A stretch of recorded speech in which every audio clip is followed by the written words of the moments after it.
Oi, Olá, Ana Lúcia. Boa noite. boa noite. Eu tô aqui com fone de enfeite. Eu falei, acho que eu não conectei. Eu sempre esqueço de carregar o meu fone e daí vai sem fone mesmo hoje. Vamos sem fone. Mas Que dá para me ouvir bom. bem, né? Tá ótimo. E você tá me escutando bem? Perfeito. Olá, pessoal. Hoje a gente vai falar de um tema muito importante, né? Que é o Setembro Amarelo e a prevenção de suicídio, né? Acho que isso deveria ser falado sempre.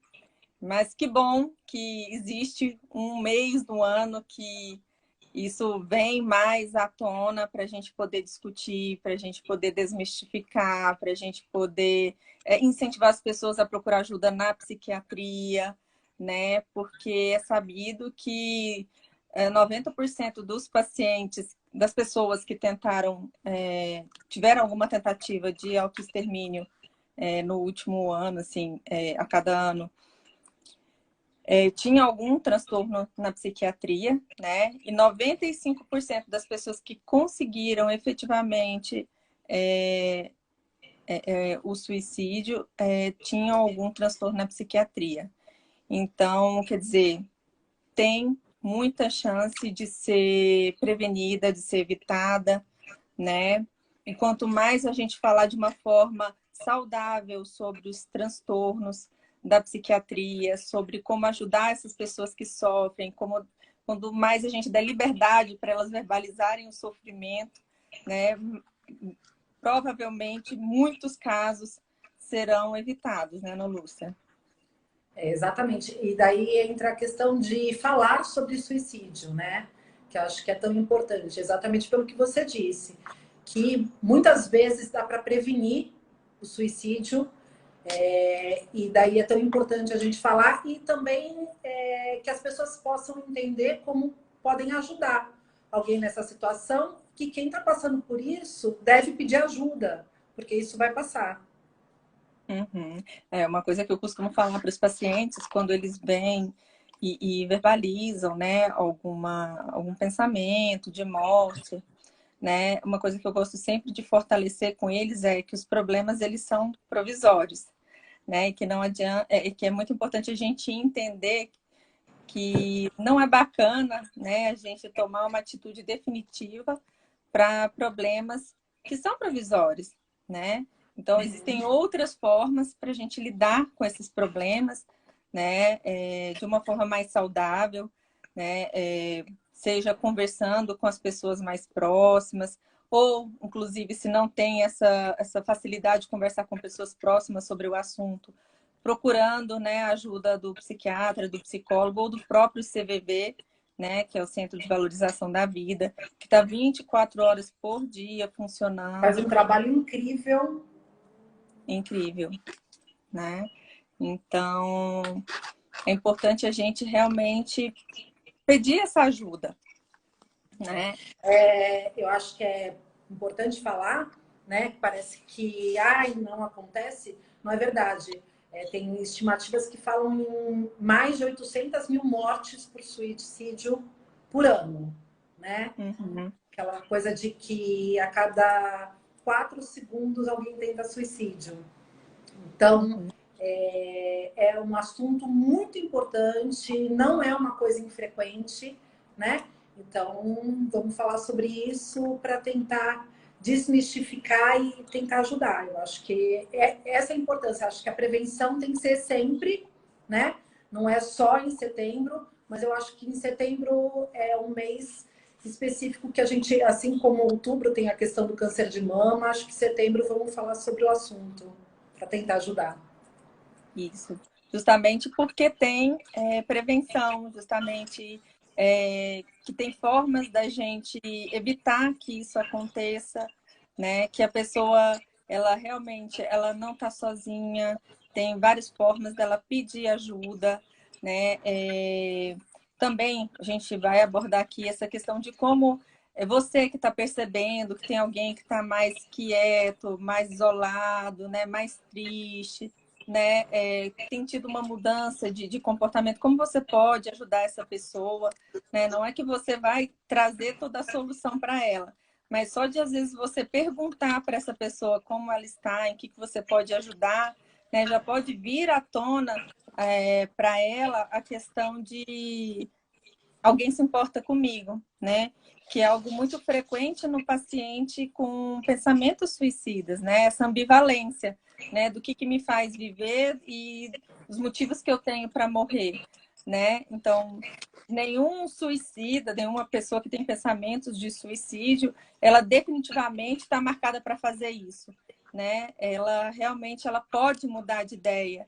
E a partir do momento que ela percebe que alguém se importa com ela, né? Isso pode ser esse clique para fazer com que ela insista mais na vida, né? Que ela perceba que ela tem apoio, né? E uma coisa que você falou, né, é que essa questão de falar, eu acho que tem alguns mitos que envolvem a questão do suicídio, né? Um deles, por exemplo, é de que você falar sobre suicídio pode levar alguém a um comportamento suicida. Isso não é verdade. Falar sobre o suicídio é importante e ninguém vai cometer suicídio porque falou nisso, muito pelo contrário. Deve-se ser sempre perguntado para alguém que está em sofrimento mental se essa pessoa tem esse tipo de pensamento.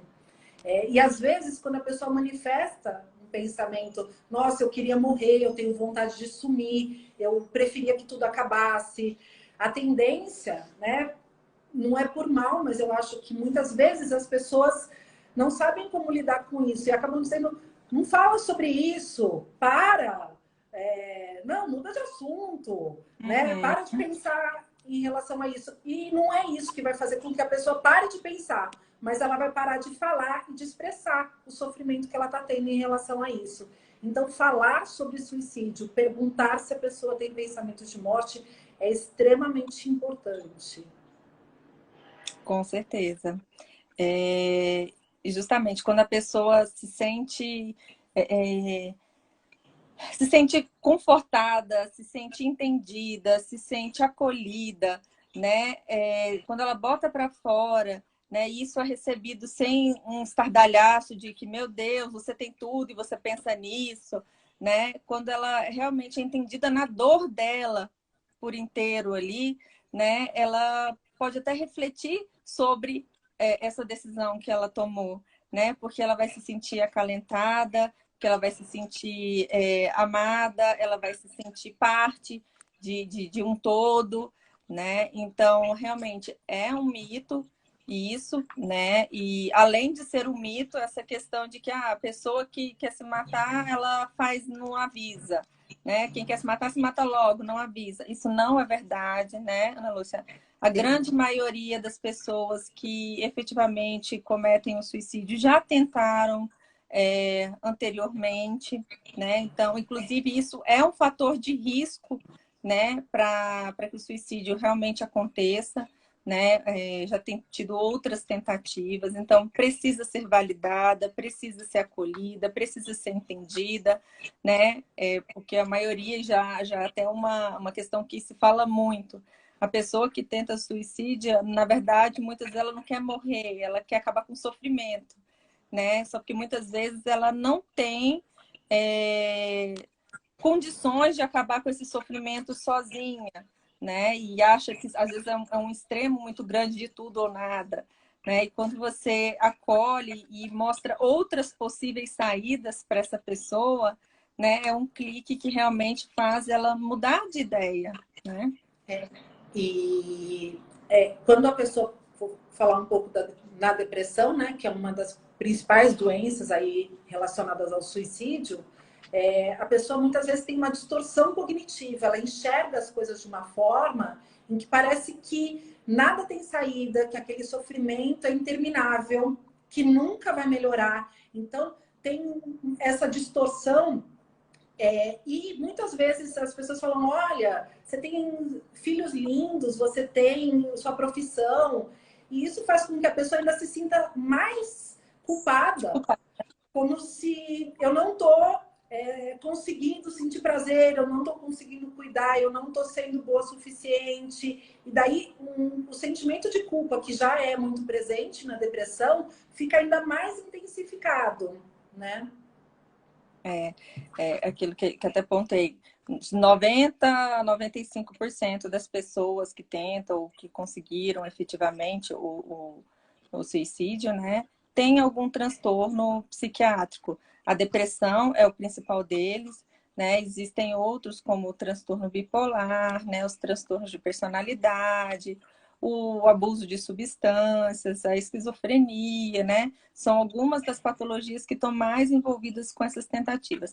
Não quer dizer que todo mundo que tem depressão vai tentar? Não, não quer dizer isso. Mas é um fator que a gente precisa estar atento para intervir, para ajudar, né, essa pessoa a enxergar saídas para aquilo que ela está sentindo e pensando. Eu falo que a depressão é como se fosse uma nuvem, ela não te deixa ver as coisas realmente como elas são, né? E quando você trata essa depressão, as coisas meio que limpam e você vê que existe um mundo ali que você não estava enxergando, né? Então, pode falar. Pode falar. Termina. Não, então, é importante isso, de oferecer ajuda, marcar um psicólogo, ir no psiquiatra com a pessoa, né? A religiosidade é um fator de proteção muito importante também, né? Uhum. E essa coisa de, você falou, né? Quem quer se matar não avisa, que é uma coisa que as pessoas acham, né? Que a pessoa que quer realmente morrer, ela não vai avisar. Isso não é verdade. E muitas vezes ela acaba tendo comportamentos como se cortar. E eu costumo dizer, foi para chamar atenção. Foi para chamar atenção, mas para chamar atenção do quanto ela está sofrendo, né? É um pedido de ajuda. Né? Por mais, às vezes, que seja frustra essa tentativa, é um pedido de socorro que a pessoa está tendo. E que deve ser muito levado em conta. E essa questão, reforçando o que você disse, né? A pessoa tentou suicídio, sobreviveu, ela não tem mais risco. Isso não é verdade. Esse risco está aumentado. Né? É frequente que a pessoa tenha alta, sobreviva e volte a ter uma nova tentativa e uma tentativa efetiva. Um outro mito que é muito comum é de tipo, quem está querendo se matar vai se matar e não adianta tentar impedir. Muito pelo contrário, né? Existe essa ambivalência muito grande antes de tomar uma atitude. Né? Os estudos mostram que as pessoas que chegam a tentar suicídio, elas um mês antes ou ao longo do ano, ela tentou procurar ajuda na psiquiatria, na psicologia ou com um clínico médico, né, para tentar verbalizar algo que estavam sentindo. Né? E muitas vezes, se isso não é perguntado ativamente por parte da outra pessoa, né, acaba sendo silenciado mais uma vez. Né? Então, é importante a gente conversar disso, né? Algumas coisas, às vezes, que as pessoas falam que parece que são bobinhas, são inocentes, mas que estão mostrando um sofrimento, né? Disso, eu queria dormir e não acordar mais, eu queria sumir, eu queria desaparecer, ou fala até às vezes da boca para fora, eu queria morrer, né? Inconscientemente isso está mostrando um sofrimento que precisa ser investigado, né? Que precisa ser detalhado, né? Às vezes as pessoas querem ser fortes demais por tempo demais e acabam não segurando a barra, né? E eu falo que pedir ajuda não é fraqueza, muito pelo contrário, por ser tão difícil, quer dizer, né, que é uma forma de fortaleza, né? E juntos realmente nós somos muito mais fortes. Ontem eu atendi uma paciente, uma senhora idosa, e ela dizia para mim, eu preferia 1000 vezes morrer, sair de casa e morrer pelo Covid do que estar vivendo nesse isolamento que eu tô. Né? Então, assim, ela não tem uma ideação, um planejamento suicida, mas ela tem um sofrimento aí tão grande que para continuar vivendo com as perdas que ela vem tendo com a pandemia, ela acha que seria melhor se ela saísse, quebrasse esse isolamento, mesmo que isso colocasse em risco a vida dela. Né? Então, Daí a gente pensa no tratamento para que essa pessoa consiga enxergar que mesmo dentro dessa situação que a gente está vivendo, dá para ter prazer, dá para tentar adaptar as situações, mas hoje ela não consegue enxergar nenhuma possibilidade, né? Eu falo, e se fizesse chamada de vídeo? E se fizesse isso? Não, porque eu não gosto, não tem jeito. Mas daí ela conta que ela encontrou com as filhas, mas mesmo encontrando com as filhas, ela não estava sentindo prazer. Ela falou, poxa, eu passo a semana inteira sozinha. Mas mesmo quando eu estava reunida com minhas filhas, eu também não estava bem. E ela se cobra, como que eu não estava bem? Era para eu estar muito bem, né? Eu falei, olha, não tá legal, não é assim, né? Justamente essa distorção, essa forma de estar enxergando essa situação. E é interessante, né, que você falou uma senhora, né, e realmente os picos, os dois maiores picos, né, de tentativas de suicídio ao longo dos anos é na adolescência, onde há uma maior impulsividade, né, então até tem uma pergunta aí para trás sobre a adolescência, que a gente precisa estar conversando, ensinando a falar sobre os sentimentos, né, perguntando se tá tudo bem, como que pode ajudar, né? E o outro pico é realmente na vida do idoso, né? Que muitas vezes acredita muito que a vida dele tem que estar associada à funcionalidade, né? Então se eu não funciono, então eu posso morrer, não, né? E não é assim, né? Para uma família, a vida daquela pessoa é muito importante. E quanto mais a gente tentar verbalizar isso para ele, ou ficar atento aos sintomas dele, oferecer ajuda, né? Mais a gente pode evitar que essas tragédias, né, aconteçam. Que a gente vai evitar 100% de que as tragédias aconteçam? Não, não é bem assim, mas que pelo menos 90% a 95% aí a gente pode conseguir, né? E por isso esse trabalho tão grande aí no Setembro Amarelo, né? Que inclusive existe a história do Setembro Amarelo, que foi de um jovem que tinha um Mustang amarelo e que em pouco tempo depois de ter adquirido o carro, não sei o quê, ele cometeu um suicídio sem aviso prévio, né? E no enterro dele, os amigos ficaram muito chocados e entenderam que é importante a gente perguntar para o outro como ele está, né? E, inclusive, no enterro dele tinha uma cestinha com postzinhos amarelos, né? Para as pessoas depositarem como elas estavam se sentindo.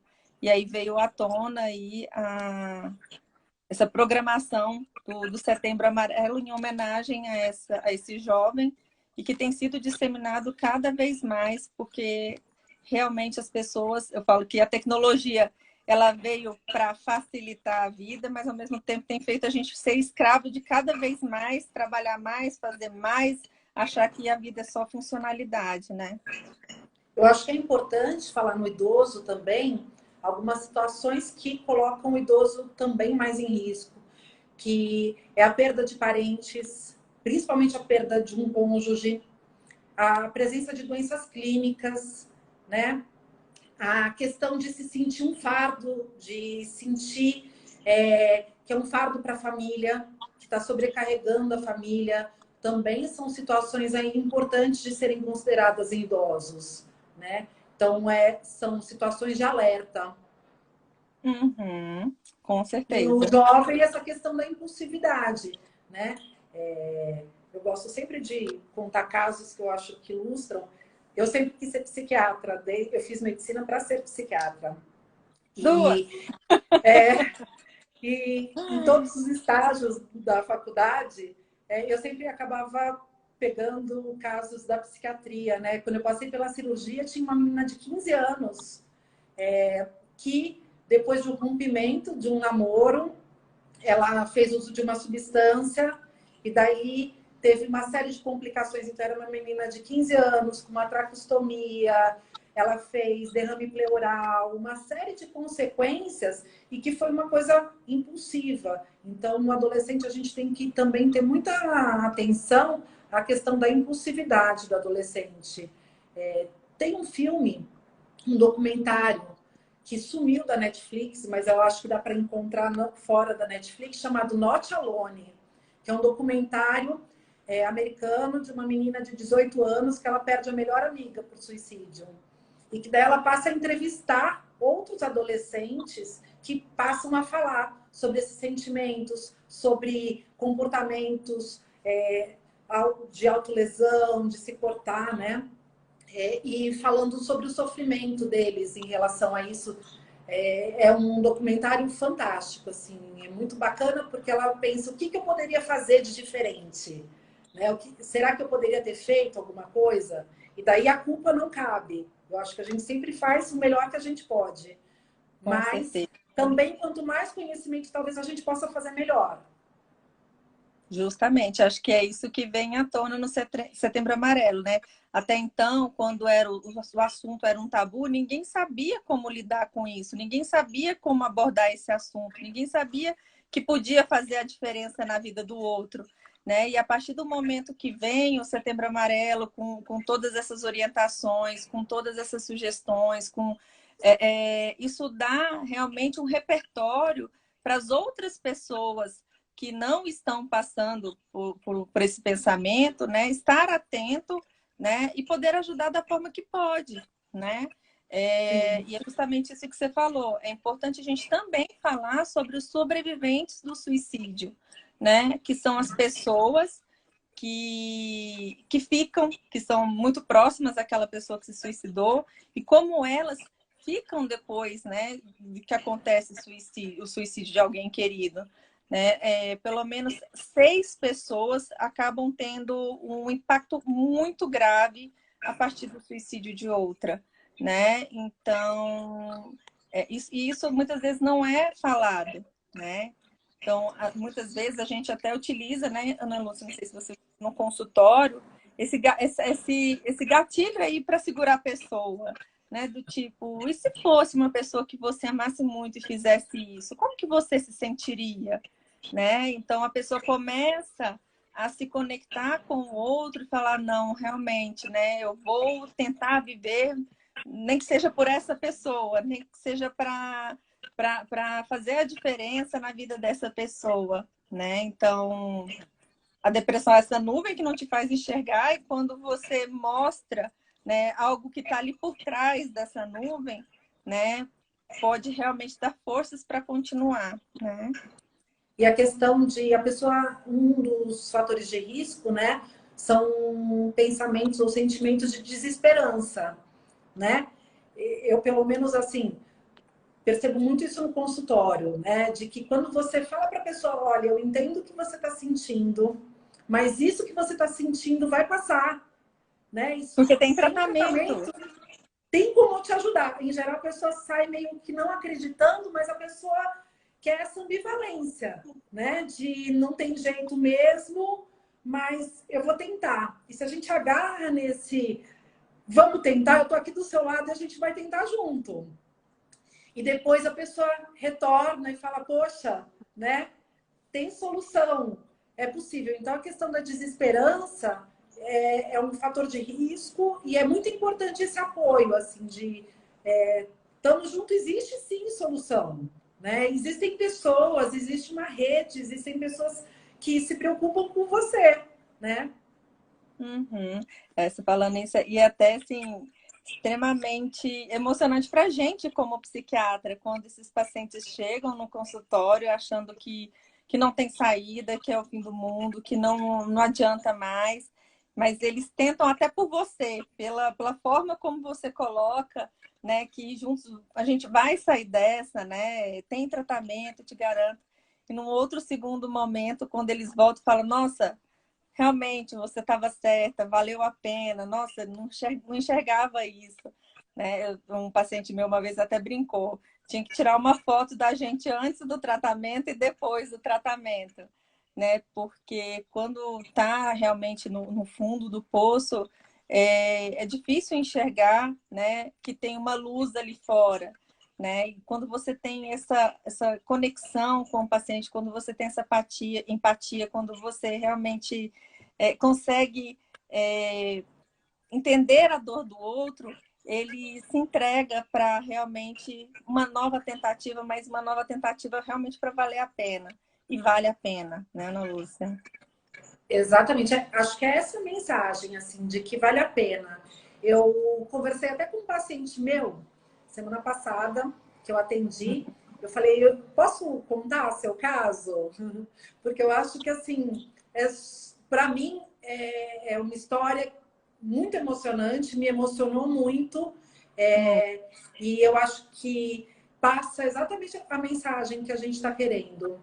É um jovem que tem um transtorno afetivo bipolar, não entendi o que era, foi trazido por uma amiga que marcou a consulta, pagou a consulta e trouxe, foi na porta, porque ele achava que era assim mesmo, ponto. E a gente começou a fazer o tratamento, ele começou a melhorar, mas eu recebi uma ligação que ele tinha feito uma tentativa muito grave de suicídio. Assim que ele saiu do hospital, ele veio para o meu consultório, e é um rapaz incrível, e ele admira muito Van Gogh, o grande ídolo Van Gogh, que é uma figura aí que morreu por suicídio. E ele falava, eu parei os remédios porque realmente eu quero morrer. Porque não tem jeito, porque olha só, e daí ele dava o exemplo de Van Gogh, que morreu, né? E nessa hora eu falei, poxa, mas quantas coisas Van Gogh poderia ter produzido se isso não tivesse acontecido? E ele não teve opção de tratar, mas você está tendo. Então, vamos lá, né? E esse menino, ele foi e me mandou fotos do museu com os quadros de Van Gogh, que ele viajou para Viena, para a Europa, e ele me mandou as fotos dos quadros de Van Gogh. E foi extremamente emocionante, eu guardo assim com carinho, porque assim, aquela admiração que ele tinha em relação àquele ídolo e que morreu, né? E que tinha um sofrimento mental absurdo, né? Ele me manda uma foto dessa vivência, de estar feliz, de estar curtindo essa situação. Então, eu acho que é muito marcante. A gente tem muito o que viver, né? E tem sempre esperança. Com certeza, com certeza. Então, o que a gente, como eu coloquei, é emocionante para a gente, né? Porque a gente sabe que a gente pode fazer a diferença na vida do paciente se ele chega até a gente, né? Teve até uma pergunta se a depressão e o transtorno bipolar, né? Acho que foi alguma coisa. É mais comum suicídio em pessoas com depressão ou bipolares? A depressão e o transtorno bipolar são fatores de risco importantes, sim, né, para o risco de suicídio, mas não quer dizer que todo paciente depressivo ou todo paciente bipolar vá ter essa tentativa, né? Mas só o fato do paciente ter algum transtorno na psiquiatria já tem que ligar o alerta, né? E a gente tem que estar conversando sobre os sentimentos, conversando sobre formas de lidar com esse sofrimento, né? Tentar implementar essa questão da esperança, né?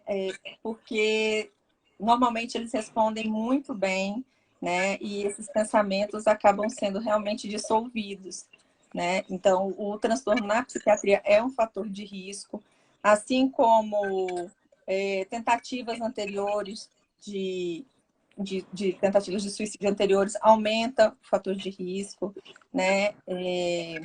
Normalmente as mulheres tentam mais, mas os homens conseguem mais porque são mais agressivos nas tentativas, né, Ana Lúcia?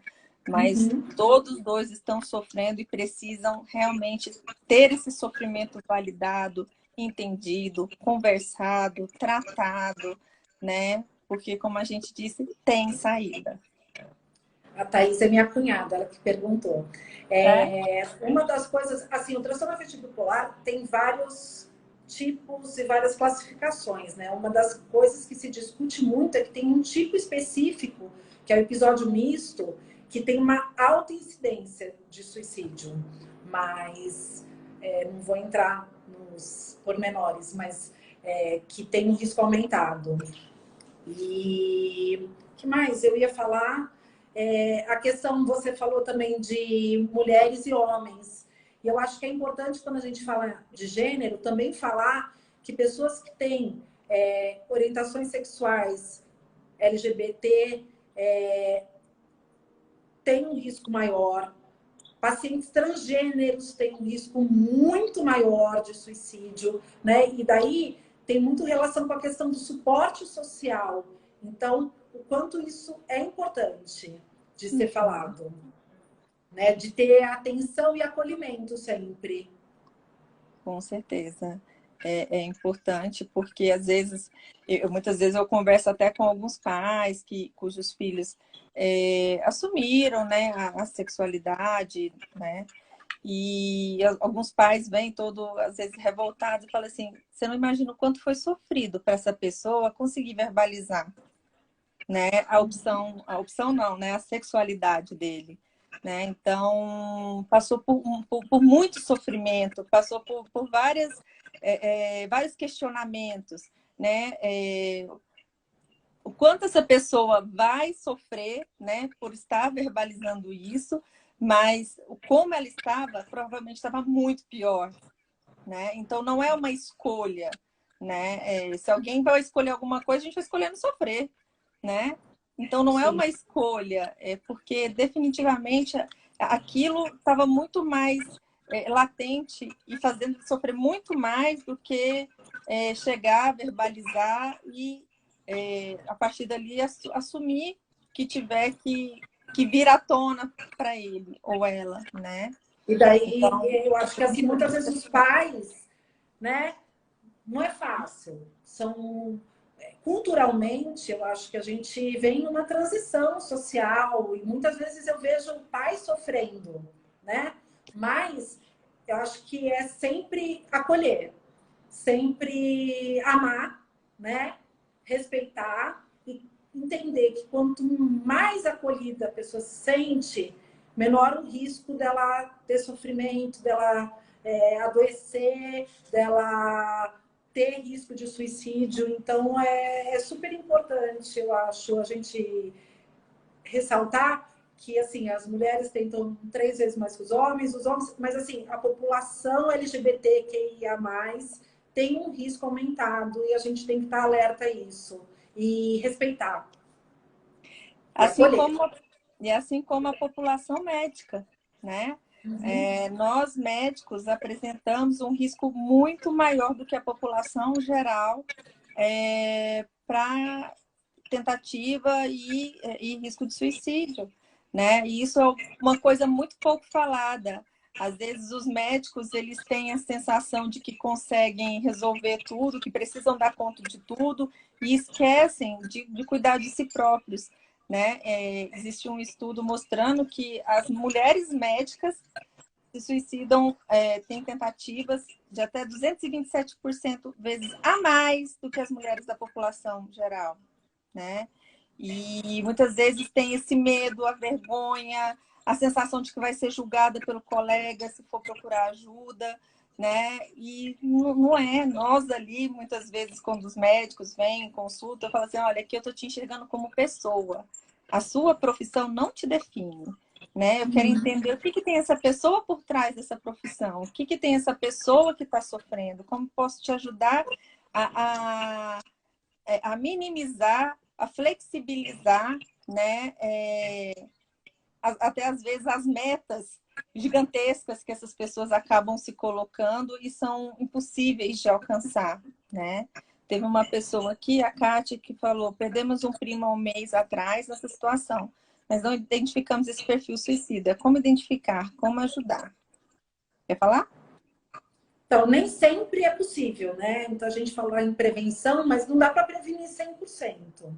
Eu acho que entra muito na questão de dar abertura para que a pessoa fale sobre o que ela está sentindo, né? Quando percebe a pessoa mais isolada ou abandonando atividades que antes ela gostava de fazer, chamar, tentar entender, tentar perguntar, inclusive, né? Que é aquilo que a gente falou. Na dúvida, pergunta. Já teve pensamento? Já teve alguma vez pensamento relacionado à vontade de morrer? né? Tem uma pesquisa feita no Brasil que 17% das pessoas brasileiras já tiveram pensamentos consistentes de desejo de morrer, né? Então, é uma informação importante. Então, acho que não vai dar para ajudar sempre. Tem pessoas, às vezes, que não vão se abrir. Mas aumenta muito a chance de essa pessoa receber ajuda quando perguntado. De novo, é importante a gente lembrar que os sobreviventes do suicídio, né, não se culpem por não ter enxergado. Muitas vezes é muito comum você não enxergar, você não entender, né? Você não foi treinado para isso, né? E por que o Setembro Amarelo está vindo tão à tona sempre? Para a gente tentar dar ferramentas para que vocês comecem a tentar ver alguma situação que possa ser perguntada.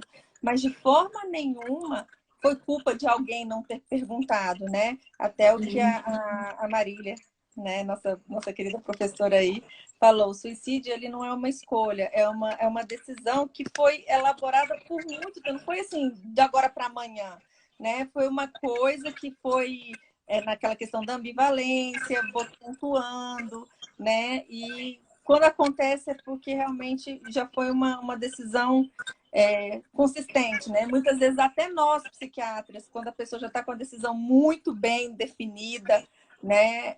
Até nós, às vezes não conseguimos enxergar porque a pessoa consegue vedar o sofrimento dela, porque já é uma e coisa... tem outra situação, né, Mônica? Às vezes, eu já tive, por exemplo, uma situação de uma idosa japonesinha e que a família falava, ela nunca esteve tão bem, no fim de semana ela estava ótima. Por quê? Ela vinha com um sofrimento imenso e algumas vezes, quando o paciente toma essa decisão, ele se sente aliviado, como se ele encontrasse uma saída para esse sofrimento, reforçando que isso não é a saída. Mas, às vezes, quem está junto acha que a pessoa está melhor e, na verdade, não está. Né? Com certeza. E daí não tem como a família saber, né? E daí aconteceu, mas não tinha como realmente saber. E a questão do luto, acho que é muito importante, né? Que o luto já vem com toda essa questão. Será que eu poderia ter levado no hospital antes? Né? No luto como um todo. E se eu tivesse levado no médico 3 meses atrás? Mas... Pode ter um misto de raiva mesmo, né, Ana Lúcia? Raiva pelo paciente, pela pessoa que fez isso, né? Um misto de raiva, de tristeza, de indignação, né? De sensação, às vezes, de sentimento de a pessoa não me amava, por isso que ela fez isso. E não é isso que está acontecendo, né? É uma questão da pessoa... É uma questão muito mais complexa, né, que a gente pode definir. Não existe uma causa única para a pessoa tomar essa decisão. Né? Foi todo um contexto que normalmente vem elaborado a um certo período, né, e que culmina nisso. Né? Então, o objetivo, novamente, aqui é a gente poder falar sobre isso, a gente poder tentar entender, né, alguns sinais, né? Mas de forma alguma se culpar se não conseguiu perceber esses sinais, né? E também uma forma de dar esperança para os pacientes, para as pessoas que têm esses pensamentos, né? De que existem outras saídas diferentes dessa definitiva, né? Tenho vários pacientes, você também com certeza tem vários pacientes que achavam que essa era a única saída, que chegaram nos nossos consultórios sem esperança nenhuma e que nos deram a oportunidade, eu falo que nos deram a oportunidade, que confiaram na gente, né, de que é possível fazer diferente, é possível achar saídas diferentes e que hoje estão super bem, que estão assim, casaram, tiveram filhos, trocaram de profissão, né? Então, assim, que se reinventaram a partir desse momento tão sofrido, né, que foi esse pensamento ou essa tentativa. A Thaís falou também que tem os grupos de ajuda para familiares que vivenciam o luto, para os sobreviventes do luto.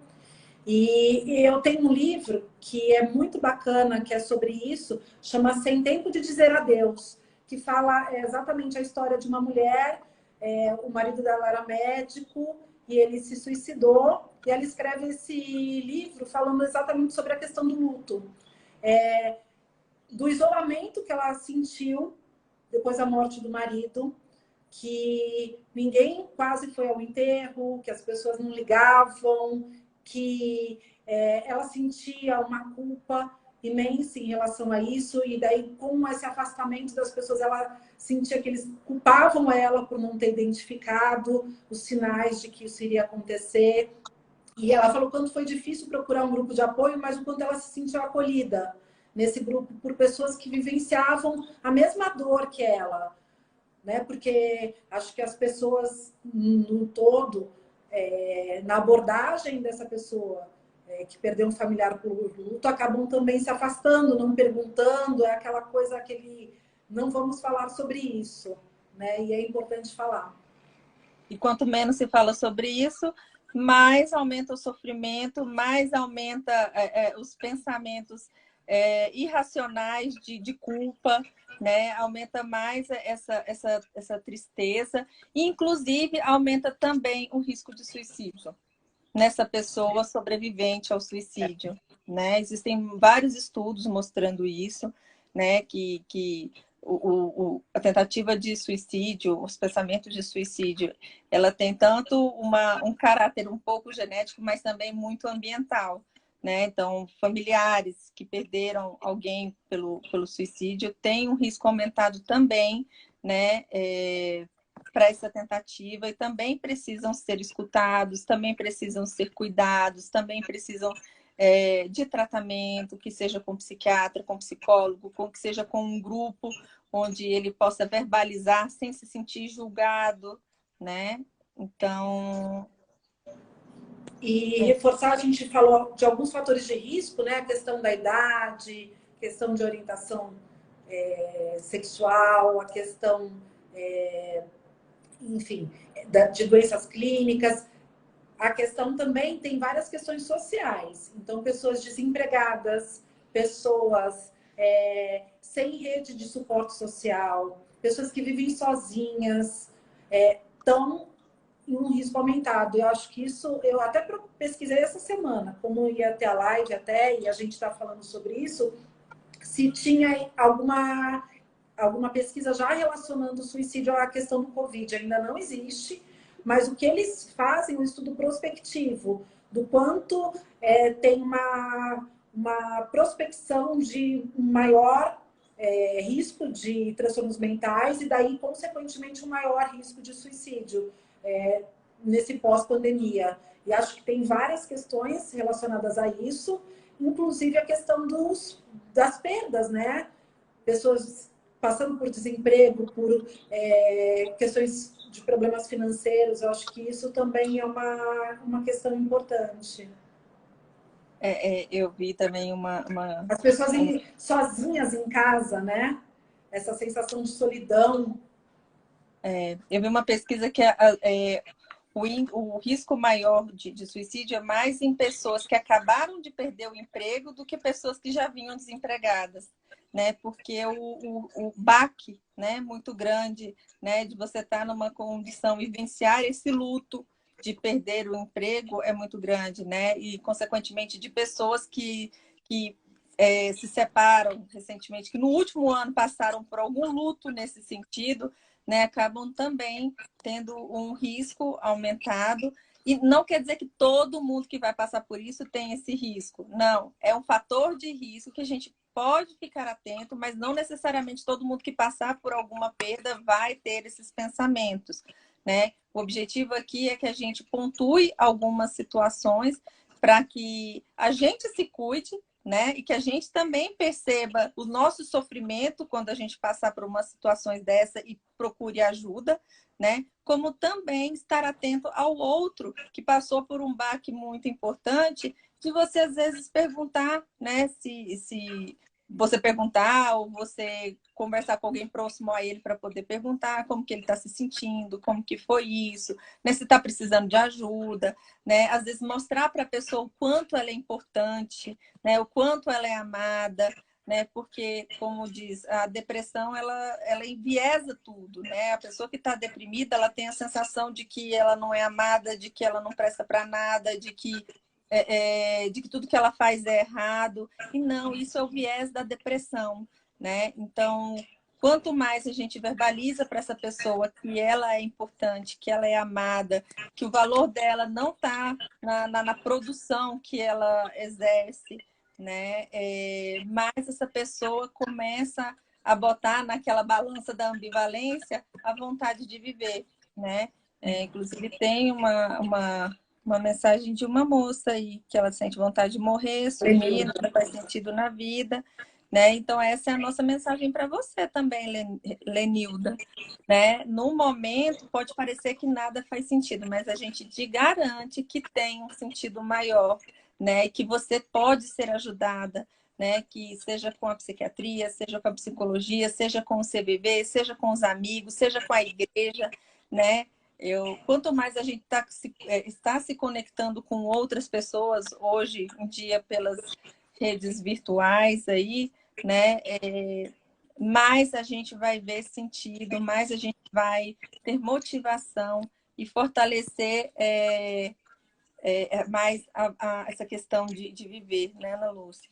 Eu acho que tem essa questão de... Parece que nada mais tem graça, parece que nada mais faz sentido, nada mais desperta prazer e é uma sensação de que vai continuar assim para sempre. E para continuar sofrendo assim para sempre, eu não vou suportar, né? Mas, de novo, nossa mensagem, assim, isso não vai ser para sempre, tem tratamento, tem saída, você volta a sentir prazer na vida, dá risada, e tem saída sim. E acho que é essa a importância de falar. E é importante essa questão de procurar família, religião, os amigos, ajuda. Não está conseguindo procurar ajuda? Fala para alguém, olha, eu não estou bem, né? Para que essa pessoa te leve também, às vezes, para junto, igual o caso que eu contei, né? Que o menino veio com a amiga ali que levou e foi até a porta escoltando, né? Às vezes precisa mesmo, porque às vezes você está tão desanimado, tão sem energia, que nem para procurar ajuda consegue. Então, pede ajuda. Todo mundo precisa. Todo mundo é capaz de ajudar e todo mundo é capaz de também precisa de ajuda. Uhum. E tem essa questão também de, às vezes, as pessoas pensarem que eu vou estar incomodando, né? De forma nenhuma. Você está dando a oportunidade da outra pessoa te ajudar a viver mais tempo com ela, né? Se você vai estar gerando um sofrimento muito maior nessa pessoa se ela pensar que ela não teve essa oportunidade, né? Então, quando vê esse pensamento de que eu não quero incomodar, né? Pensa que vai ser muito pior se você não pedir ajuda e chegar a cometer alguma coisa contra você, né? Como eu coloquei, além do sofrimento de te perder, né? Todos esses questionamentos que vêm, que a pessoa não consegue responder, né? Essa outra pessoa que ficou também vai ter um risco aumentado para fazer o mesmo que você fez, né? E sendo que esse problema que você tinha tem solução, né? Então, quando vier esses pensamentos, peça ajuda, né? É muito mais sofrido, é muito mais pesaroso você não dar a oportunidade do outro te ajudar, né? Do que verbalizar agora e procurarem a melhor saída para o problema que tem solução diferente dessa. E para quem tem alguém que pede ajuda, ouve, pergunta, né? Não corte a pessoa, não deixe, não interrompa, não impeça ela de falar sobre o sofrimento. Aquilo que a gente até falou na outra live. Para de pensar nisso. A gente não tenta evitar que a pessoa fale sobre o sofrimento. É muito importante que a pessoa possa ter espaço para falar sobre aquilo que ela está sentindo, né? Mônica, eu anotei para não esquecer algumas coisas que eu acho que são muito importantes. Uma delas Fala é a aí, que questão nós do temos uso de 10 álcool. minutos. Eu vi aqui. E assim, questão do uso de álcool e de substâncias. É muito sério e assim, é muito frequente que uma pessoa que já esteja nessa ambivalência quando ela faz uso de algum tipo de substância entorpecente, seja álcool ou cocaína, isso fica muito intensificado. Ela perde muito o controle dos impulsos dela. Então, é muito frequente que uma pessoa que está em sofrimento, quando faz uso de bebida alcoólica, por exemplo, ela venha e acabe tendo uma tentativa, ou mesmo que ela consiga, né, efetivar o suicídio. Então, para quem não está bem, não, o uso do álcool, isso não alivia, isso só vai piorar. Só vai Que vir eu as acho que coisas é à tona, né? E realmente a pessoa, ela não consegue mais ter esse controle dessa ambivalência, né? E como a gente disse, uma coisa que poderia ter saída, né, nesse momento, né, pode ser uma atitude bem impulsiva e gerar consequências irreversíveis, né? Então, álcool, droga não é tratamento, não vai aliviar, vai ser mais um veneno, né? Vai ser algo que vai te deixar mais triste, mais impulsiva e mais um perigo para você mesma. Vai te tornar você um perigo para você mesma, né? Então, se dê a oportunidade de pedir ajuda, se dê a oportunidade de verbalizar para alguém, de ser ajudada, né? Às vezes meus pacientes falam, mas eu não quero incomodar. Tá, mas e se a outra pessoa te pedisse ajuda, o que você acharia? Eu acharia bom. Falei, pois é, a outra pessoa também acharia bom te ajudar. Então, dê essa oportunidade para ela te ajudar, né? E quando a gente faz esses trocadilhos, assim, né? Faz com que o outro pense de uma forma diferente daquela que o sofrimento faz ele pensar, né? Vem uma luz de esperança, uma possibilidade de um futuro muito diferente do que a depressão fica minando, né? De que vai acontecer. Sim. E eu acho que assim, o Setembro Amarelo é muito importante, né? No sentido da gente falar, da gente conscientizar, de a gente pensar formas de ajudar, mas também eu acho que da gente cobrar políticas públicas nesse sentido, né? Não sei sua vivência, mas assim, eu já tive vivência de trabalhar algum tempo em pronto-socorro e muitas vezes em pronto-socorro, no pronto-socorro clínico, chegava um paciente numa intoxicação exógena que não dá para a gente avaliar risco, e que quando eu voltava para avaliar aquele paciente, tinham dado alta, né? Ele não estava mais lá. Lembrando que a gente falou no começo, isso aumenta muito o risco de uma nova tentativa, né? Então, que os hospitais, os pronto-socorros, os ambulatórios, que tem uma rede de cuidado também. O ano passado, acho que o Antônio Geraldo da Silva, presidente da Associação Brasileira de Psiquiatria, falando exatamente isso, de que se você ligar para o SAMU e falar, olha, meu parente está aqui pensando em suicídio, muito provavelmente nada vai acontecer, né? Então a gente tem que também brigar para que existam políticas públicas de atendimento e de suporte para quem está sofrendo por isso ou para o familiar. Aquela questão de um pronto-socorro lotado, né? E assim, também de conscientizar a área médica. Que assim, 50% dos pacientes que se suicidaram procuraram uma ajuda médica que não era de saúde mental 6 meses antes. Então, é muito difícil, tem que ser levado em conta. É importante que haja realmente até um treinamento nas faculdades de medicina sobre o assunto, né?